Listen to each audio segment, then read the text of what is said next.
To the takeover, police state 3 total enslavement. And in this, we have police chiefs, emergency managers, and others admitting that there's a secret army plan for martial law, that they were approached by the army. The police chief of San Antonio, Texas, who they tried to pay off, emergency manager, Mr. Sanchez in Kingsville County, Texas, on and on and on. That's how I woke up to all this in the late 1990s. They were gearing it up secretly. And then I started going to urban warfare drills with the Marines and the Army, where they openly hire role players to scream, "I'm an American, oh no, please, I have rights, don't put me in the camp."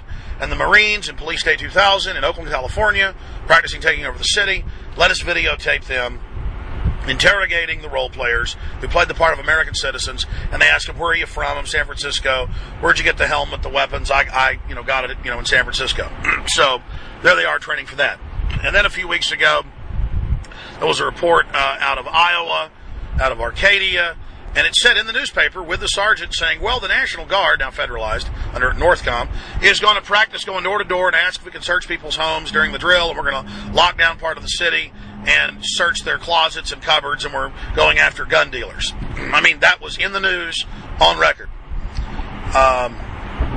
Then you have the John Warner Defense Authorization Act that states that the governor serve at the pleasure of the president, and that it says that military is preparing for civil insurrection against the American people. So there's that. Then there is the John Warner, well, I already mentioned the John Warner Defense Authorization Act. Then there is PDD 51, signed by Bush, continued by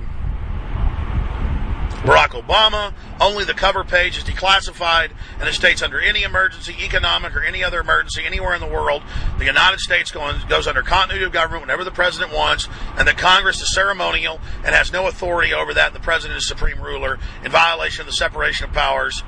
And clearly in the Constitution, Congress is not just co-equal with the presidency and the judicial, the courts. The Congress, because it's elected by the people and has the greatest separation of powers, is actually superior.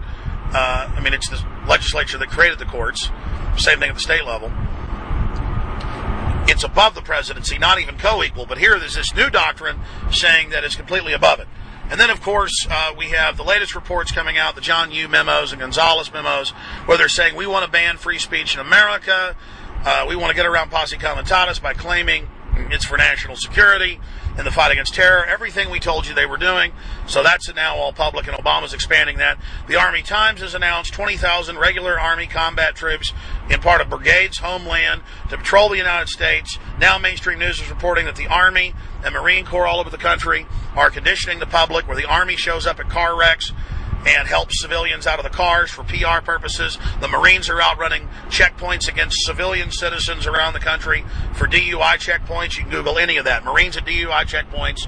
You'll see press releases by the State Police of California and others. We've got footage of where the Marines ran drills in places like North Carolina, Alabama, Brooksville, Florida, the Army.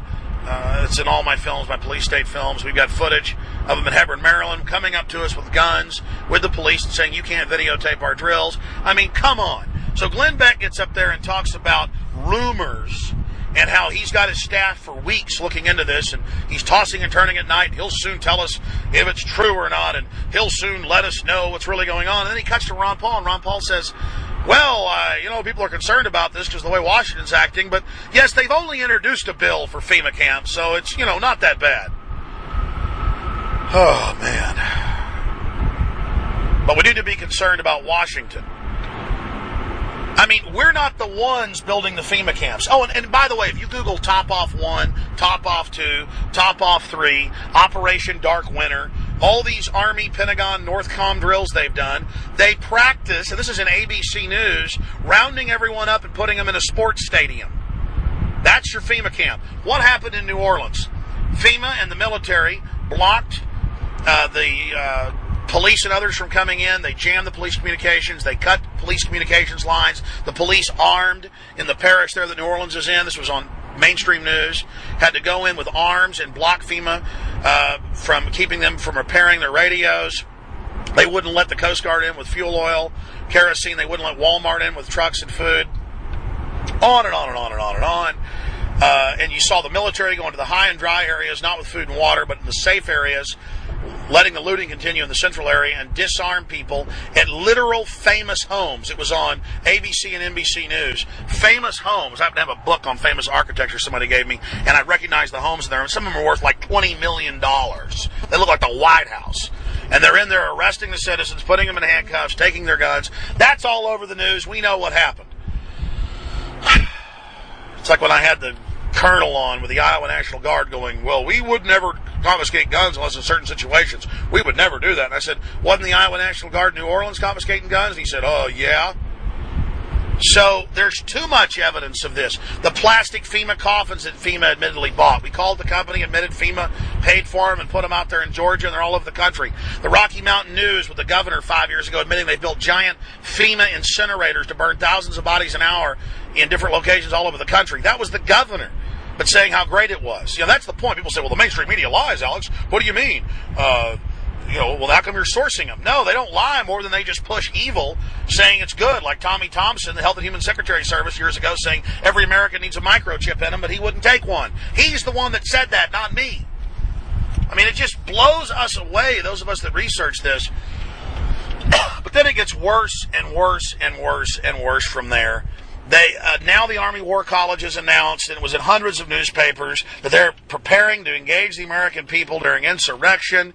Glenn Beck goes on TV and says, I'm scared of the Bubbas. I'm scared of the Bubba effect. He drops these little comments about we need to arrest the Ron Paul supporters. Then he acts like he likes Ron Paul because he got his butt kicked in the media, and they found out that we're the majority of the American people. So now he's sidling up like a rattlesnake, trying to cozy up next to us, about to bite us. And he mixes Iran's got nukes in with I'm a patriot. We're going into a new world order and a global banking system. I mean, this is the type of stuff he does. He identifies some of the problems, but then spikes everything with his cyanide poison. I mean, Glenn Beck, for anybody who has discernment, just comes off like a hokey cheeseball fraud, and he makes me want to vomit. And, I've just had enough of Glenn Beck. I've had enough of his crap. I've had enough of him always spinning and always twisting. I mean, it's disgusting how I've never seen anybody try to play both sides of the fence with a more slippery tongue, but it doesn't come off well. It comes off just, I guess because I'm informed. I guess with some fluoride heads watching 10 hours of TV a day,